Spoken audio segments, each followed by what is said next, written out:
திருவள்ளூர் மாவட்டத்தில் ஆயுஷ் பிரிவு கீழே தேசிய ஊரக நலவாழ்வு குழுமத்தின் கீழே பணிபுரிவதற்கு பல்வேறு காலி பணியிடங்கள் ஒப்பந்த அடிப்படையில் ஃபில் பண்ணுறதற்கான ரெக்ரூட்மெண்ட் நோட்டீஸ் வெளியிட்டிருக்காங்க. டிஸ்ட்ரிக்ட் ஹெல்த் சொசைட்டி திருவள்ளூர் மாவட்டம். என்னென்ன பணியிடங்கள் பார்த்திங்கன்னா, Siddha medical officer, ayurvedic consultant, yoga and naturopathy consultant, therapeutic assistant, yoga and naturopathy attender, MPHW மற்றும் MPHW பல்நோக்கு மருத்துவமனை பணியாளர் போன்ற பணியிடம் இருக்குது.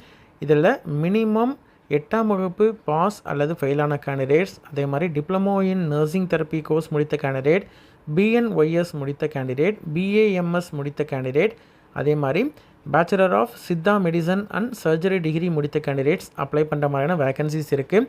இது எல்லாத்திற்கும் அப்ளை பண்ணுறதற்கான கடைசி நாள் 23/10/2025. இதை பற்றின கம்ப்ளீட் டீட்டெயில் வீடியோ ரிலேட்டட் வீடியோவில் கொடுத்துருக்கேன், பார்த்து தெரிஞ்சுக்கோங்க.